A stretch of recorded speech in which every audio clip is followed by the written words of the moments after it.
Paz do Senhor. Amém. Essa igreja está linda, linda, linda. E eu estou muito honrado e privilegiado em estar aqui. O Adilson, sobe aqui com esse menino bonito, por favor. Já que ninguém deu testemunho sobre o encontro, eu estava aqui, eu participei, eu vi e eu quero dar um testemunho. Primeiro eu quero que você entenda que o encontro realmente é maravilhoso. Os transformados transforma mesmo. Cada vez que eu vejo aqui, eu também sou transformado junto, eu fico muito alegre. Para você ter uma ideia do poder de Deus, esse garotinho, ele passou aqui no encontro, né? E quando ele veio aqui, o cabelo dele estava baixinho, assim, bem baixinho. Mas a presença de Deus foi tão grande, ele começou a arrepiar o cabelo, e aquele Deus passava assim, ele arrepiava. Olha, não parou até agora, olha como é que está, ó. Pode ir para lá. Parabéns, o menino está lindão. Olha, está arrepiadinho da presença de Deus. Então, amados, olha, quem já fez encontro aqui, levanta a mão. Como que é o encontro? Agora, você vai ter coragem. Quem não fez encontro, levanta a mão. Tem gente que fez só assim, cria vergonha, levanta essa mão aí. Eu estou te convidando para fazer o próximo. Porque essas pessoas que fizeram, pode abaixar mais, as pessoas que fizeram, são inteligentes e eles estão falando a verdade. O encontro é tremendo, é maravilhoso. É um momento que você assim recebe tudo que Deus tem para a tua vida. E olha, é maravilhoso.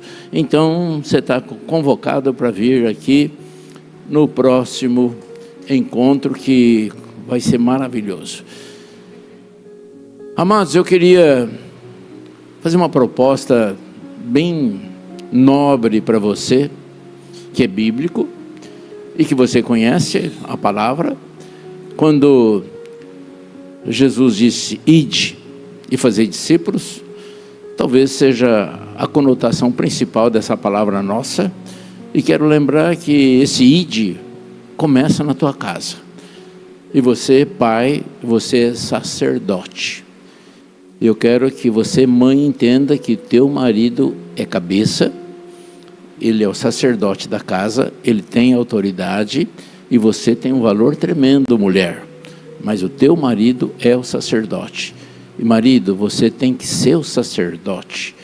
Você é responsável pela tua casa, pela tua família, e por esse ide de Jesus, principalmente, é de você.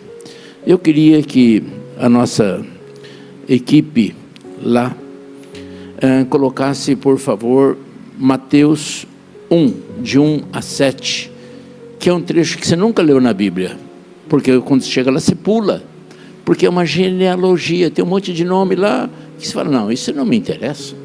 Nem sei porque está aqui, e eu vou pular, então notem lá. Pode pôr 2, leia por favor 2, pode pôr 3, pode pôr o versículo 4, e pode colocar o 5, e pode colocar o 6, por favor o 7. E você já concordou comigo que chega nessa parte você pula. E você pergunta, mas por que está esse monte de nome aí? Qual o interesse? Eu quero que você entenda que Deus tem uma preocupação com gerações. Você não pode se preocupar com a geração que passou.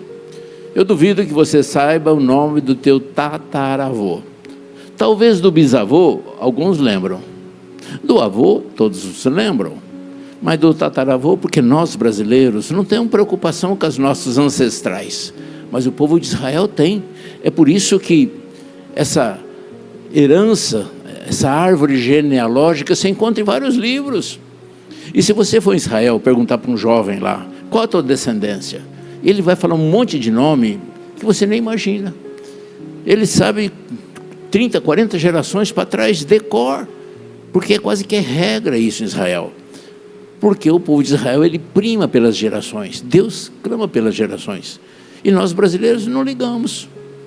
Mas eu queria que, já que você não tem nada a ver com as gerações que passaram, você não pode fazer nada pelo teu bisavô, pelo teu avô, mas pelo teu neto você pode fazer, pelo teu filho você pode fazer. pelo teu tataraneto você pode fazer, e você pode fazer com que eles instruam a outros, como está em 2 Timóteo 2,2, que o pessoal está colocando aqui para nós. E Timóteo falou assim, ó, o que de minha parte ouviste, isto mesmo transmite a homens fiéis, idôneos, e outros façam o mesmo. Então, essa necessidade de pregar o evangelho, de ir, de fazer discípulos, notoriamente, é um princípio de Deus. E olha, e o apóstolo Paulo está falando ao seu filho Timóteo, né, filho espiritual, para ele fazer a mesma coisa. O que você aprendeu de mim, passa para outros. E a tônica aqui dessa igreja, o pastor Murilo está falando assim, o que você aprendeu aqui, passe para outros, mas principalmente para os teus filhos. Lembra do Salmo 127? Se o Senhor não edificar a casa, em vão trabalhos que edificam. Ou seja, você, pai, você pode ensinar química, física, geografia, matemática, jogar bola com teu filho, pode ensinar tudo, mas se Deus não tiver na tua casa, nos teus filhos, em vão trabalha o homem. Se o Senhor não edificar a casa, em vão trabalhos que edificam. Se o Senhor não vigiar a cidade, em vão vigia a sentinela. Inútil vos será levantar cedo, comer o pão que penosamente granjeastes aos seus amados, ele dá enquanto dorme. Logicamente não pode usar isso, que nem o meu filho Lucas, quando era criança, a Márcia acordou ele, falou, Lucas, está na hora de ir para a escola, vamos Lucas, levanta, está atrasado. Mãe, aos seus amados ele dá enquanto dorme. Então, queridos, eu queria que você fosse um transmissor das boas novas. Pai e mãe, você é responsável pelas gerações futuras. As que passaram, do teu bisavô, tatara, você não pode fazer nada, mas você pode fazer muitas coisas para que continue a geração. Isso daqui é um bastão, não é para bater em ninguém, mas é um exemplo apenas didático, pedagógico, para lembrar um esporte das Olimpíadas, que tem em outras cidades também, chamado revezamento. É um esporte que um cidadão corre 300 metros, 1 quilômetro, não sei quanto, tem várias modalidades, e a hora que ele está cansado, ele correu, deu tudo que deu, ele passa o bastão para outro, e o cara já está na posição de segurar o bastão, ele pega aquele bastão, e ele sai correndo, e passa para outro, e passa para outro, e passa para outro, isso numa velocidade, gera produtividade, eficiência. Eu queria chamar a nossa equipe aqui do teatrinho, para a gente fazer, simbolizar. Nós demos até uma treinadinha já no primeiro culto, agora o segundo culto vai ser melhor ainda. Então um fica aqui no meio, outro lá, outro na escada. O Maranhão vai ser o primeiro. Rapidinho, que daqui a pouco o Murilo olha o relógio e mostra para mim. Eu vou passar o bastão para o Maranhão. O Maranhão é um bom pai, é um cidadão maravilhoso. Aliás, esse bastão, ele que me arrumou. Só que ele é ruim de medida. Eu falei, 30 centímetros. Ele deu de 60, mas tá bom, não tem problema. Então, eu estou passando o bastão para o Maranhão, mas não foi eu que passei. Na verdade, esse bastão, presta o bastão aqui de novo, filho. Esse bastão aqui, que é uma madeira simples, ele está simbolizando a palavra de Deus.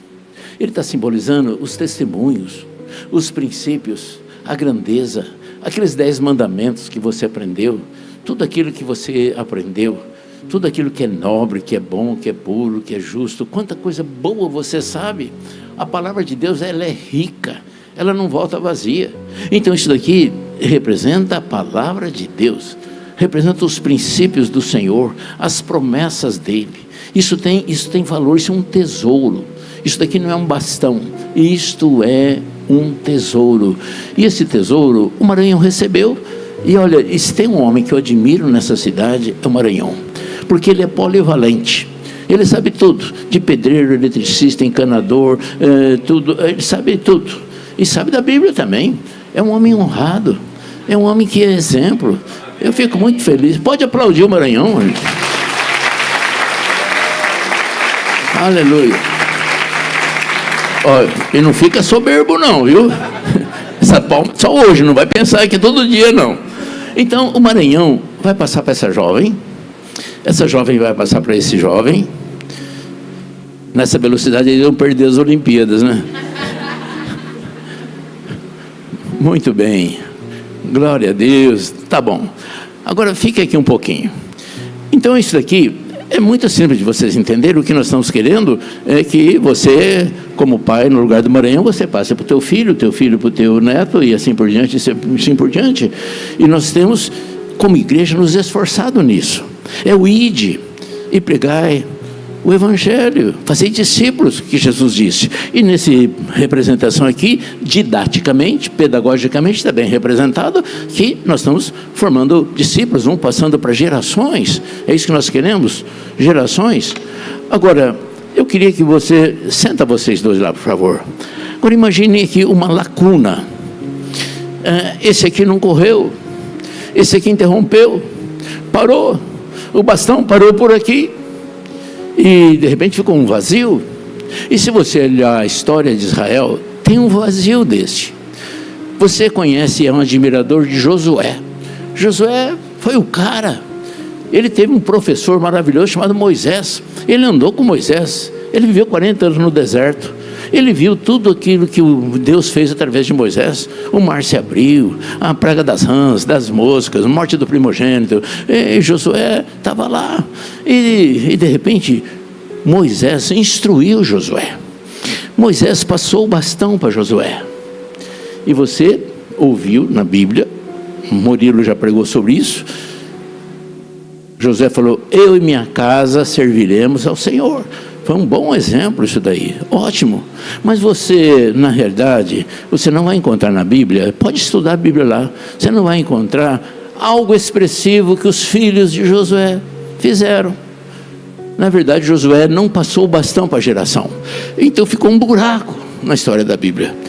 E se você estudar, fizer uma análise, isso daí, esse tempo que ficou parado, o povo, foi uma geração que não conhecia o Senhor. E ficou uns séculos, não tinha juiz, não tinha rei, virou bagunça, cada um fazia o que queria. Isso foi um período ruim. Eu não sei que Josué tinha muitos méritos, mas notem que Josué viu as muralhas de Jericó caírem. Ele estava na liderança daquilo lá, a cidade de Ai, quanta coisa boa Josué fez. Ele tinha histórias eloquentes, convincentes, para passar o bastão para os seus filhos. E os seus filhos tinham que ser contaminados com aquela graça de Deus, com aquele poder de Deus. Mas ele não foi muito feliz nisso daí. Em decorrência, aconteceu isso daqui. Então, eu queria que... Eu acho que vocês podem sentar, garotos, vocês são ótimos, muito obrigado. Eu queria que colocassem, o pessoal da mídia, colocasse aí para nós, Deuteronômio 6 e 7. Eu gostaria que esse texto aí fosse uma regra para nós como família, como pais, né? Você as enconcarás a teus filhos, estou falando do bastão, e delas falará quando estiver sentado em sua casa, andando pelo caminho, ao deitar-se, ao levantar-se. Põe o 8 também. Enfim, está bem claro que Deus está nos orientando a abrir a boca, a falar de Deus. Vai para o Salmo agora 78, por favor. Salmo 78, 3 e 4.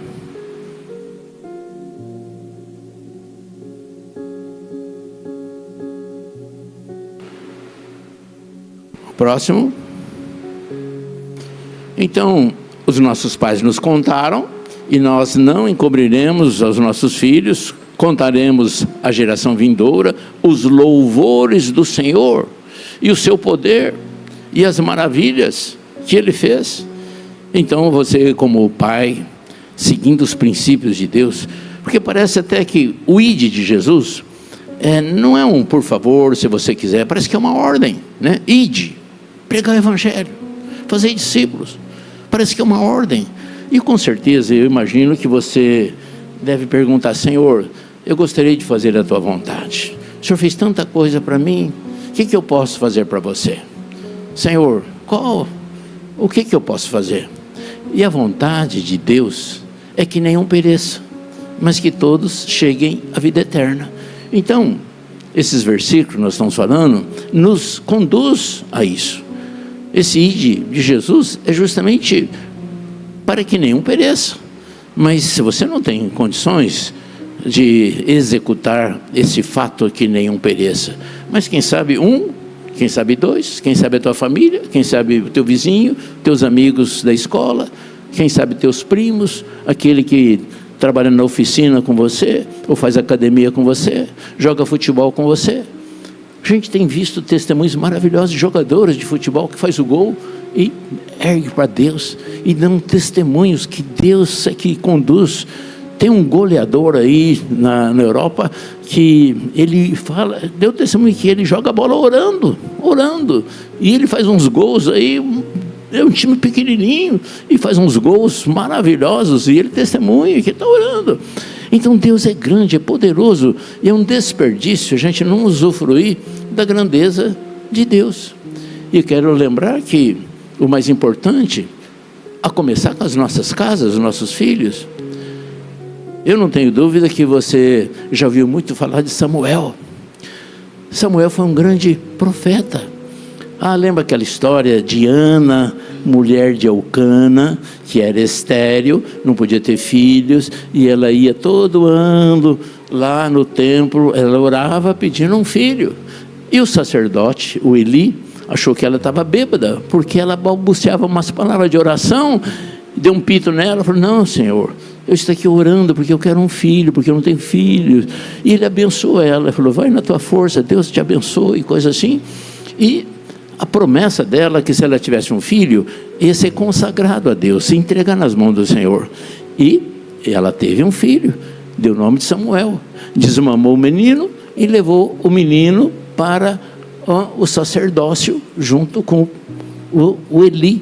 E ele foi criado ali, foi educado ali. E Eli ensinou ele a ouvir a voz de Deus. Então, Samuel foi um grande homem de Deus. Samuel foi ele que ungiu Davi rei, foi ele que ungiu Saul rei. Então, eu não tenho dúvida que você já ouviu falar muito bem de Samuel. E ele foi um juiz de excelência. Ele tinha realmente uma presença marcante de Deus nas suas decisões. Foi um juiz muito justo. Eu queria que você...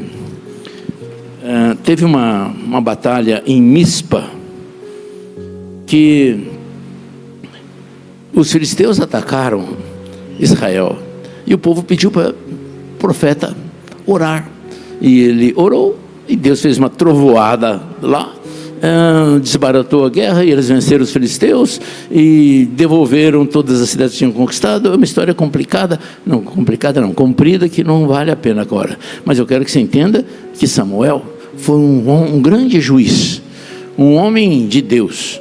E eu queria que você, vamos ver, 1 Samuel 12, por favor, 3, 4 e 5.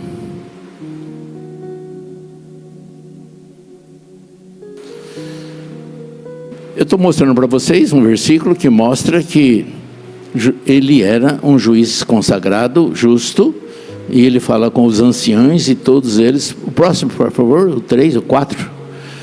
Então responderam: você não nos defraudou, nem nos oprimiu, nem tomou coisa alguma das mãos de ninguém. Ou seja, ele falou: eu não sou corrupto, nunca recebi um boi, um cabrito, nada, né? Muito bem, mas escutem, ao contrário do que nós estamos ensinando aos senhores, ensinando não, propondo, se Samuel tivesse aqui e ouvisse eu falar do bastão, passar o bastão para os filhos, talvez eles tivessem um comportamento melhor, porque ele não educou direito, não passou esses princípios para os filhos. Vamos ver se isso é verdade. Vamos lá para 1 Samuel 8:3. Os filhos dele eram mau caráter, era bandidinho, eram corruptos. aceitavam subornos. E aí, né, os filhos de Samuel não andaram com o bastão que o pai passou pelos caminhos dele. Ao contrário, inclinaram-se à avareza, aceitavam suborno e perverteram o direito. Ou seja, é o contrário do que nós estamos falando. Samuel tinha todo o nosso respeito, nossa admiração, tem, né? Mas ele não educou os filhos, não ensinou os filhos. E nós aqui nessa igreja não gostaríamos que a mesma coisa acontecesse com você. Por favor, 1 Samuel 2:22. Vai falar a mesma coisa. Eles praticavam sexo praticamente no templo, eram realmente mau caráter. Vamos para 1 Samuel 2:34. O profeta dá um pito em Samuel, fala mal dos filhos dele, fala: olha, eles vão ser mortos, para você saber que é Deus que está matando. Eli, bichos. Eli. Não, peraí.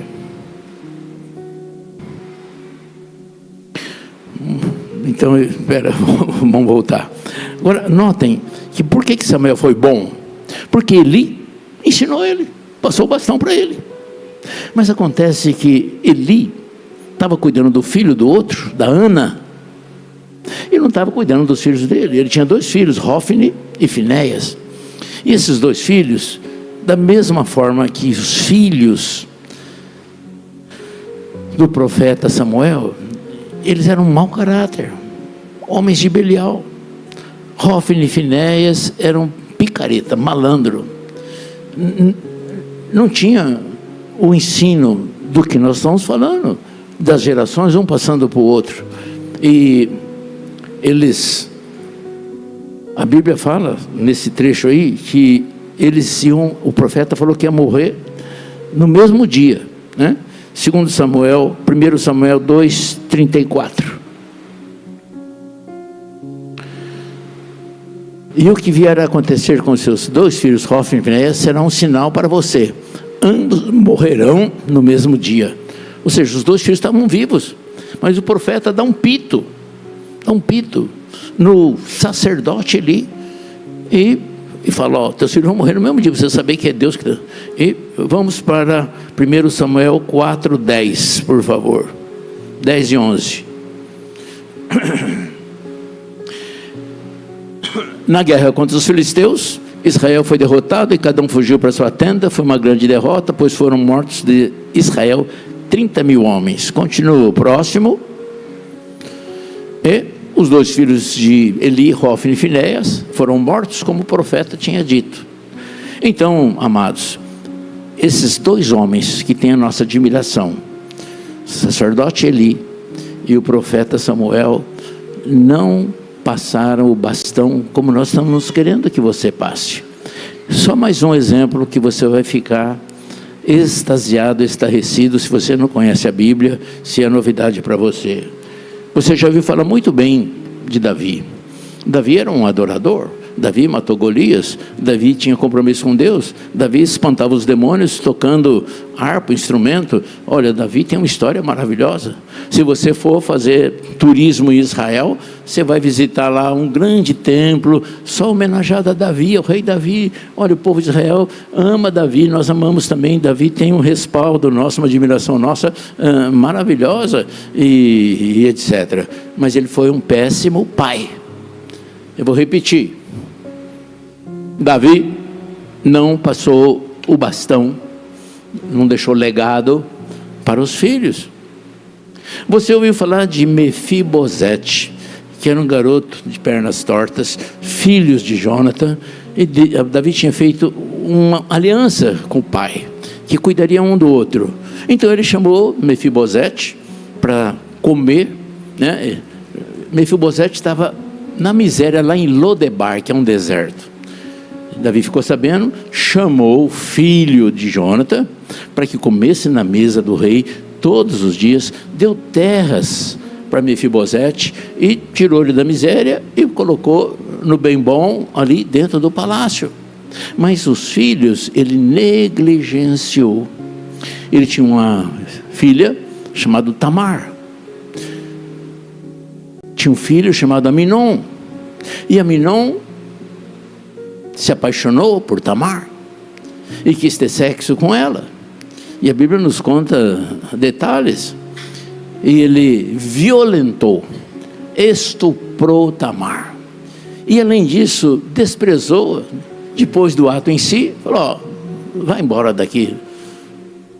Humilhou-a. E tem uma história triste de Aminon estuprando Tamar. Absalão, que era outro filho, ficou sabendo. E a Bíblia fala que ele ficou com ódio, queria matar o irmão Aminon.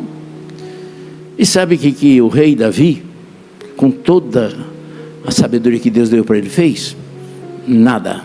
Você não encontra na Bíblia nenhuma posição, uma postura de pai, disciplinando, dando pito, dando castigo, sei lá o quê. E de repente caiu no esquecimento. Mas no coração de Absalão ficou aquele ódio de Aminon, querendo uma oportunidade para matar Aminon. E sabe o que aconteceu? Absalão matou seu irmão Aminon, que era o primogênito de Davi. E Davi ficou sabendo, ficou muito triste. Absalão fugiu, ficou fora, porque sabia que fez coisa errada, mas ele tinha ódio do irmão. E esse ódio todo, o pai nem percebeu isso, não tomou posição. E de repente ele quer voltar para a terra para ver o pai, e o pai não quer recebê-lo. Mas o intermediário vai e fala com o rei: olha, receba, depois de 4 anos, receba teu filho. Porque Absalão falou assim: eu quero ver a face do meu pai, que eu morra se eu não receber, se o meu pai não quiser me ver. Prefiro morrer. Então, pais, eu não gostaria que jamais passasse pela tua residência, pelo teu lar, algo semelhante. Por isso que nós estamos falando do bastão. E de repente, então, Absalão volta. E a Bíblia nos diz que o rei recebeu. Absalão chegou lá, se prostrou diante do rei, ajoelhou, e o rei o beijou. Só isso, não tem mais nada. Gerou no coração de Absalão um ódio pelo pai, mas um ódio tão grande que ele resolveu usurpar o poder do reino do rei Davi. E ele começa a fazer um motim, a juntar pessoas. E esse ódio foi crescendo, ao ponto dele pegar as concubinas de Davi, as mulheres de Davi, e ter sexo com elas no eirado, onde todo mundo vê, para ele mostrar que ele era contra o pai, que ele tinha ódio do pai, e já estava isso em guerra. E Davi já tinha fugido, porque não queria brigar com o pai, com o filho. E Absalão armou um exército grande e partiu para guerrear contra o pai, contra o rei Davi, que era excelente em guerra e tinha realmente um exército de homens treinados. E no confronto, 20.000 homens do exército de Absalão são mortos. E sabe o que é mais triste para o rei Davi? É que o próprio filho Absalão foi morto, porque ele tinha um cabelão grande, e a mula que ele estava montado passou em frente ao cipó, um espinheiro, e ele ficou preso pelos cabelos no cipó, ficou pendurado lá. E um guerreiro foi lá e atravessou com uma lança, matou. E Davi chorou. E o exército ficou intrigado, falou: oh, nós ganhamos uma guerra e você chora? Melhor então não ter guerreado. E ele chora: Absalão, Absalão, quisera eu morrer no teu lugar. Chorou, luto, tudo isso por falta de um bastão. Então a gente olha para Davi, ele foi um excelente rei, um homem que matou Golias, um homem corajoso, matou urso, matou leão, é um exemplo para nós. Tem muitas coisas boas que ele fez, mas ele foi um péssimo pai. E nós não gostaríamos que esse exemplo de péssimo pai nem passasse por aqui. Eu gostaria que cada pai tivesse uma reflexão da responsabilidade do sacerdote que é você. Eu queria que quem tem filhos aqui, casal que tem filhos, ficasse em pé, por favor. Muita gente. E a palavra de Deus, ela é rica. Eu gostaria muito que você seguisse os princípios bíblicos. Ensina a criança no caminho que deve andar, e quando crescer, não se desviará dele. O ide de Jesus começa na tua casa. E o Salmo 127, repito, se o Senhor não edificar a tua casa, você perde tempo. Então a palavra de Deus tem que estar inculcada no dia a dia da tua casa. Eu quero lembrar, pai, que você trabalha bastante, porque a sociedade nos fala que você é o provedor, que você tem que trazer o pão de cada dia na tua casa, e a tua esposa, a tua família espera que realmente seja isso. Mas só isso não basta. É importante que você gaste tempo com o teu filho. Vai jogar bola com o teu filho, seja amigo do teu filho, solte pipa com o teu filho na idade da pipa. Mas tem idade que vai ter, que a pipa não interessa mais, vai mudando de atividades, participe das atividades. Se ele gosta de pescar, vai pescar com ele. Ele gosta de joga a bola com ele. Ele gosta de vôlei, ensina ele, vai treinar vôlei com ele. Você tem que ser amigo do teu filho, da tua filha. Hoje uma jovem aqui, ela testemunhou que quando ela tinha 8 anos, o pai dela trabalhava muito. Ela chorou aqui e falou que o pai dela estava certo, porque ele se esforçava para trabalhar, provedor, para não faltar nada em casa. Mas ela sentia falta do pai, da presença do pai. E ela disse que depois de um certo tempo nasceu o irmãozinho, e o pai tinha um pouco mais de folga, cuidava mais do irmãozinho, brincava com o irmãozinho. E ela pensou assim, no meu tempo, eu não via nem meu pai, porque trabalhava muito. E ela não põe culpa no pai, mas faz falta. Pode sentar, queridos. Então eu queria que você, pai, fosse amigo do teu filho, e que você ensine o filho nos princípios de Deus. E quero lembrar algo que eu aprendi com alguém mais sábio que eu, que disse que o filho é como um passarinho na tua mão. Se você aperta demais, você mata. Se você solta demais, ele escapa das tuas mãos. E quero lembrar que a autoridade está nos pais. Essa autoridade é fundamental. É importante que os filhos obedeçam aos senhores. Em Efésios 6, está escrito assim: filhos, honra teu pai e tua mãe, para que te vá bem, e seja de longa vida sobre a terra.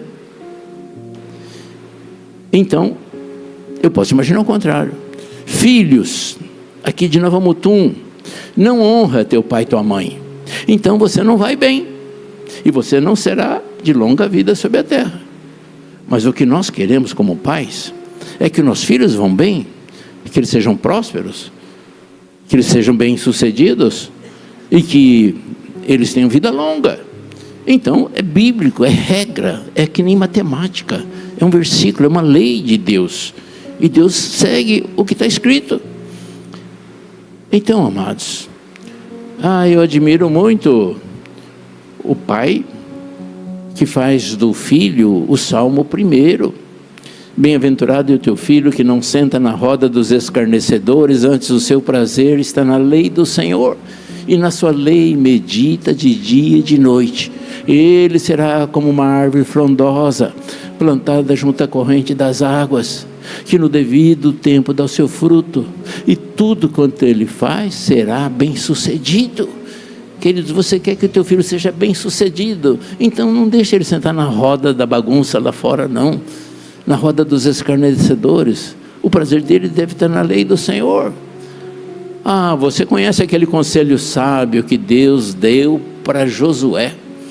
Você tem problemas, mas Josué tinha um problema ainda maior, porque Moisés morreu, e agora Josué tinha que conduzir aquele povo para a terra de Canaã, e Deus deu um conselho sábio para ele. Falou: Josué, Isso está em Josué 1, 18, 19. Josué, faça tudo quanto nesse livro está escrito, então serás bem-sucedido e será próspero o teu caminho. Esse é o conselho que Deus deu para Josué, que tinha um grande problema de conduzir o povo. Teu problema é menor, mas faça a mesma coisa. Pega uma carona no conselho de Deus para Josué, né? Ensina o teu filho de acordo com os caminhos bíblicos e com certeza tudo irá bem. Eu fiz umas anotações aqui, acho que eu me perdi, mas não faz mal.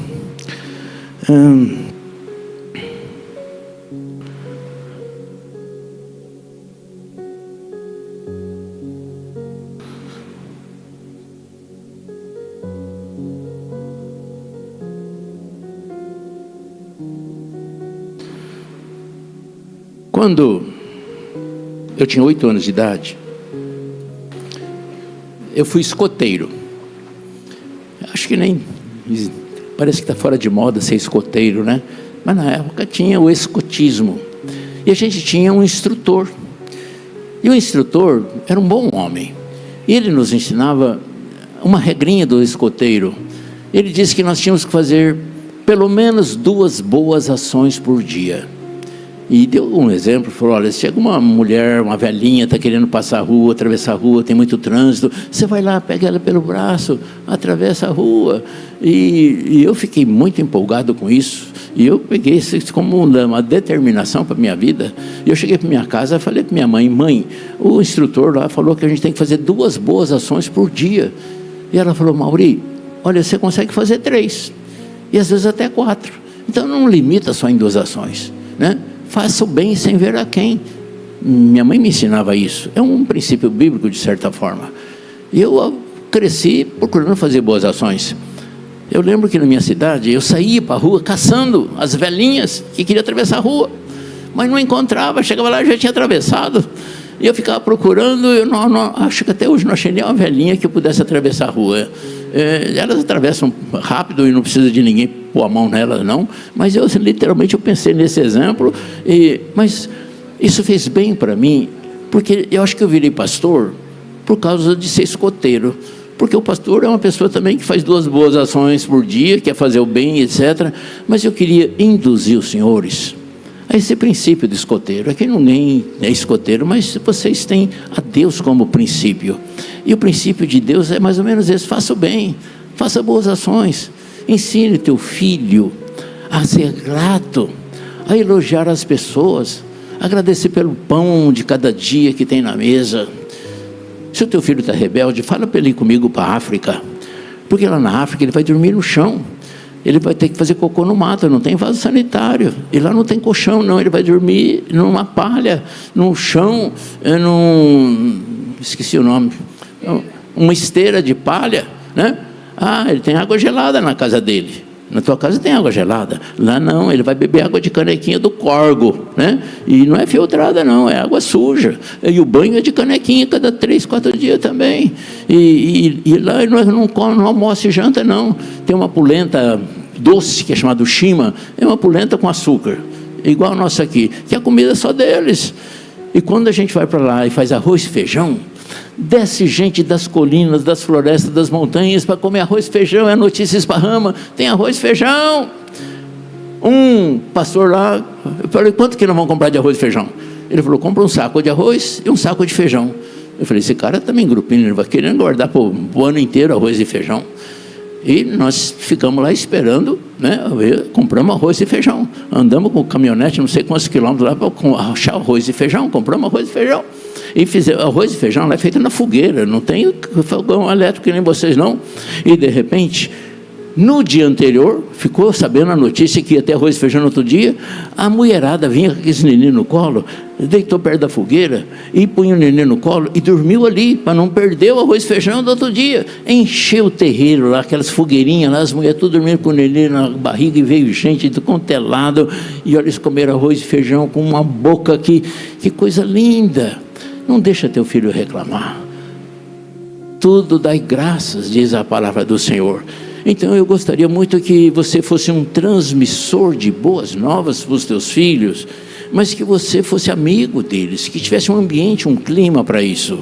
Porque o rei Davi deixou ouro e prata e tesouros e riqueza para os filhos, mas não deixou o bastão. Ele foi um ótimo rei, você só ouve boas coisas de Davi, mas ele não foi um bom pai.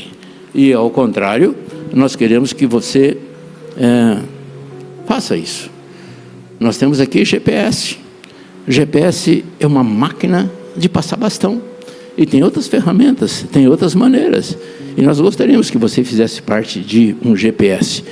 E se você não tem nenhum GPS, procure saber qual que está perto da tua casa. E quem sabe você que fez um encontro, já vai para um GPS. Quero lembrar você, pai, que o teu filho tem a obrigação de estudar. De estudar. E hoje é muito fácil. Hoje é muito fácil estudar. Eu tenho um professor particular na minha casa. 24 horas. Isso é muito bom. Ele chama professor Google. Eu pergunto de química, ele responde. Eu pergunto de física, ele responde. Eu pergunto de matemática, ele responde. Eu pergunto da Bíblia, ele responde. Então, olha, não sei o tanto que você usa a inteligência artificial para responder as suas dúvidas. Mais do que eu, não. Porque, olha, eu sou um aluno que quero aprender. Tenho 77 anos e aprendo muito, estudo até hoje. Então eu queria que você induzisse, inculcar, o teu filho tem que estudar. E ele tem que ser o melhor na escola. E se ele trabalha, ele tem que ser o melhor no trabalho. E você, pai, também tem que ser o melhor dentro daquilo que você faz. Tem um poema de Douglas Malloch, que é um poeta que não entendia de astronomia. Porque ele fala que se você não puder ser um sol, seja uma estrela. Ele não sabia que o sol é uma estrela e que estrela é um sol, mas não faz mal. Mas ele fala, se você não puder ser um sol, seja uma estrela. Se você não puder ser uma árvore, seja um arbusto. Se você não pode ser uma estrada, seja um atalho. Mas você seja o melhor dentro daquilo que você possa ser. Teu filho tem que saber inglês, porque o mundo ficou pequeno hoje. Ele vai viajar para o Canadá, para a Austrália, para sei lá onde ele vai, como profissão ou como pregador, ele tem que saber inglês. Hoje, quem não sabe inglês é analfabeto, e teu filho não pode ser analfabeto. Ensina teu filho a falar inglês. Teu filho de 4 anos, você não sabe nadar ainda, ele tem que aprender a nadar. Você conhece homens que morreram com 20 anos afogado, porque caíram da canoa, a canoa virou, e ele morreu afogado. E a culpa é do pai, que não ensinou o garoto quando tinha 4 anos a nadar. Meus filhos desde 4 anos sabem nadar, e graças a Deus nadam muito bem, até com excesso. Em junho vão no México mergulhar, monta no avião, vai lá, mergulha, pega peixe, tal, doa peixe para todo mundo, monta no avião e vem embora. Mas é o gosto deles, ótimo. Mas desde os 4 anos nadam e nadam muito bem.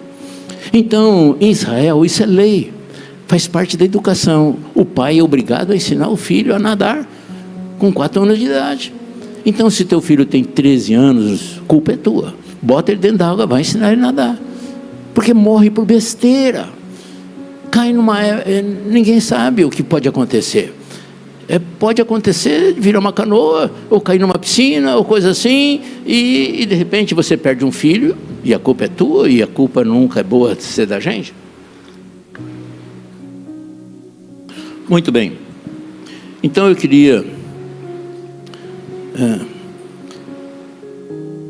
queria insistir no bastão, e que você fosse amigo do teu filho, que você jogasse bola com o teu filho, instruísse ele na tarefa. Você não sabe, estuda com ele, aprende. Teu filho precisa de você. Pai, não sei como foi teu pai, mas meu pai não era de abraçar, de beijar, de fazer carinho. Mas você não precisa ser obrigado igual a teu pai. É uma geração que passou. Eu disse que você tem que estar preocupado com a geração que virá. Então pega teu filho, traz para perto de si, abraça, para Ele é muito importante. A tua filha precisa daquele abraço de pai. Precisa de você perguntar como é que foi na escola. Como é que está o teu estudo, tuas notas. Pai, se você não está vendo o boletim da tua filha, não está bem. Você precisa saber das notas dela. Você precisa saber com quem que ela anda. Os meus filhos até hoje gostam de churrasco. Mas na infância deles, eu preferia que eles trouxessem os amigos para minha casa. Eu colocava um ambiente próprio para eles curtirem os filhos, os amigos ali em casa, do que eles ir na casa dos outros, que eu estava longe das minhas vistas. Eu brincava de salva-pega com eles, de esconde-esconde, de futebol, de vôlei, de basquete, de cavalo, de pesca, de tudo. E eles não podem reclamar que não tiveram infância. Então, é importante a gente andar com os filhos e ser amigos deles, de tal forma que a palavra permaneça e vai passando. Você conhece que o mundo aí jaz no maligno, caos. E se a gente descuidar, olha, o celular é uma ferramenta dupla. Ela pode edificar e pode destruir também. Da mesma forma, a internet é uma faca de dois gumes. Então, é muito importante que você selecione o tempo de celular do teu filho, o tempo de televisão, de vídeo. Tem tanta coisa boa para fazer. E nós estamos numa geração perigosa. Os estudiosos dizem, presta atenção, vê se está errado isso. Dizem que nas gerações passadas, a geração que ficou para trás, ela sabia menos que a geração que substituiu. Ou seja, você, pai mais velho, você sabe mais que o teu pai, porque tem mais informação, você estudou mais, você tem menos ignorância que o teu pai, menos ainda que os teus avós. Então as gerações foram melhorando. Mas os estudiosos, os homens sociais dizem que essa geração é uma exceção. A criançada que está vindo está sendo pior que vocês, pais, porque é só celular, que não sabe fazer nada. A mão de obra na cidade está difícil porque ninguém sabe fazer nada, está todo mundo só no celularzinho, na internet sabe tudo. Esses dias eu peguei um garoto de 16 anos, que foi no sítio, queria uma oportunidade de trabalho, e eu pedi para ele buscar um rastelo, na caixa de ferramenta lá. Ele veio com uma enxada. Eu falei, filho, eu pedi um rastelo. Ele falou, pastor, eu não sei o que é rastelo. Um menino de 16 anos. Então, a sociedade que nós estamos formando está perigosa. Mas o teu filho, teus filhos não podem fazer parte desse contexto de atraso, de foco só naquilo que não é bom. Talvez você pense assim, eu já fiz muitas coisas com meus filhos e eles estão desviados. Eu queria dizer que há esperança. O amor é o dom supremo. Talvez você usou de varinha, de correção, tirou o celular, bateu, mandou para fora de casa, sei lá o quê, e de repente você está com um problema com o teu filho. Mas traga ele para o teu peito. Ele precisa de amor. Traga ele para dentro da tua casa. Fale com ele. Ande com ele. Ele está indo no boteco beber cerveja. Fala, eu vou com você. Pai, mas o senhor vai lá? Eu não vou beber cerveja, mas eu quero sentar com você. Eu quero ter a tua companhia. Faz umas loucuras desse jeito. Anda com o teu filho, com a tua filha. Traz para dentro. E olha, e tem muita gente boa aqui na igreja, e sábia, e que entende psicologia, que pode conversar também com a tua filha, com o teu filho. Eu moro longe, mas se eu estivesse aqui, eu ia me colocar à disposição para bater um papo com o teu filho, com a tua filha, se é que eu possa ajudar alguma coisa. Então, há possibilidades, há esperança. Teu filho é precioso, tua filha é preciosa. Se ele está pequenininho, debaixo da tua graça, use a palavra, mas use a varinha também, se necessário. O rei Salomão, homem sábio, tem 4 versículos que ele fala para não poupar a varinha da sabedoria, da autoridade. Honra teu pai e tua mãe, já falamos nisso. Ou seja, se ele não honra, ele não vai bem. Então, se você quer que ele vá bem, você tem que fazê-lo honrar. Isso chama disciplina. E às vezes tem que ter a varinha da correção. Pai, mãe, você tem autoridade. E se você pede para um filho, filho, pega essa vassoura, põe lá. E ela não faz isso e não põe, e você deixa quieto, já perdeu a autoridade. Nossos filhos são inteligentes, eles vão sondando, né? Esses dias eu vi uma mãe com uma criança de 4, 5 anos chupando chupeta. E como eu tenho 2 filhos dentistas, e eu sei das consequências, eu falei, mãe, você precisa tirar a chupeta do teu filho, porque quando ela tiver 12, 13 anos, vai ter que colocar aparelho, porque o dente dela deve estar torto, já vai entortar os dentes. E ela vai ficar brava com você. Mãe, por que a senhora não tirou a chupeta? Você tem que tirar a chupeta dessa criança. E a mãe falou assim, mas ela não quer, ela não gosta de tirar a chupeta. E eu lembrei da minha mãe, quando eu tinha 11, 12 anos, eu cheguei para ela e falei assim, mãe, eu quero parar de estudar.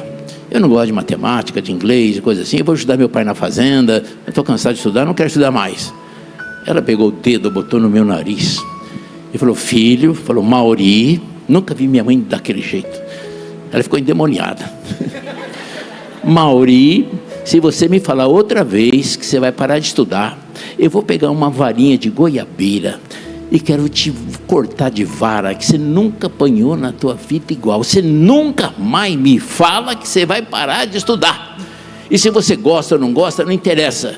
Porque quando você tiver 18 anos, você vai fazer o teu gosto. Por enquanto, o gosto é meu. E eu gosto que você estuda, e você vai estudar. Então, quase que eu falei para minha mãe, para a mocinha da chupeta lá, a história da minha mãe. Mas eu falei, olha, a tua filha não tem o que querer. O querer é teu. Para o bem dela, você tem que tirar a chupeta. Goste ou não goste, né? Então, queridos, a autoridade do pai, repito, se aperta demais, mata. Se solta demais, voa, sai das tuas mãos. E nós estamos numa sociedade hoje que está soltando demais. Pai, você tem que saber com quem tua filha anda.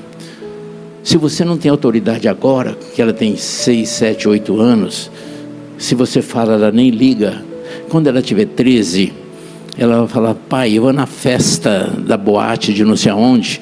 Em Barreiros tem uma festa chamada rave, aqui parece que não tem, né? Uma festa rave, que começa no domingo, vai a semana inteira, é droga, bebida e etc. E ela fala, eu vou no baile não sei aonde e não sei quando eu volto.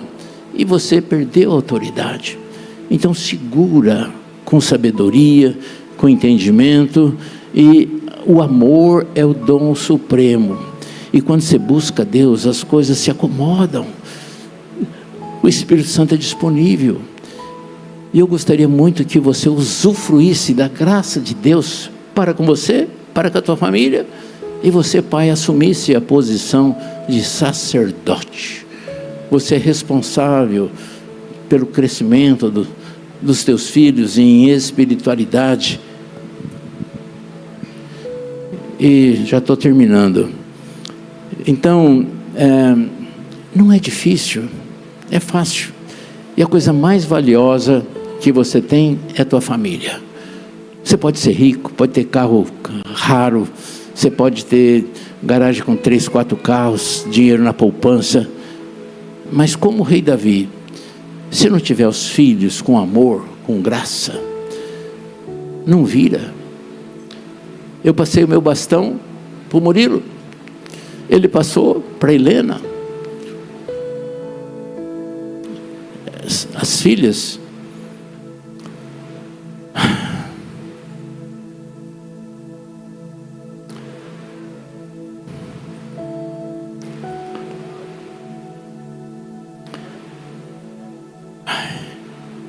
eu sou um pai metido, porque eu tenho 3 filhos maravilhosos.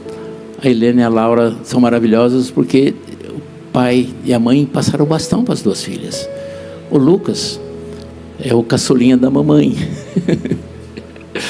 Mas ele passou o bastão, estava passando o bastão para Isabela com muita sabedoria. Meu filho Leonardo, lá de Barretos, que já pregou muitas vezes aqui, tem 2 filhos. O bastão está na mão deles também.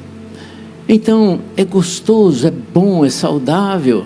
Isso vai projetar para netos, bisnetos, tataranetos. E olha, eu sou um pai feliz, porque eu posso morrer tranquilo. E a sucessão continua, o legado continua. Sementes foram lançadas. Logicamente que o bom semeador diz, a parábola, que algumas caem em solo rochoso. Outras caem à beira do caminho, pássaro come. Outras sementes caem no espinheiro e abafa. Mas o teu filho é terra fértil. As sementes que você lança caem no teu filho, é terra fértil. E com a oração, com o crescimento, vai tudo bem. Amém? Amém. Você pode ficar de pé que eu quero orar por você?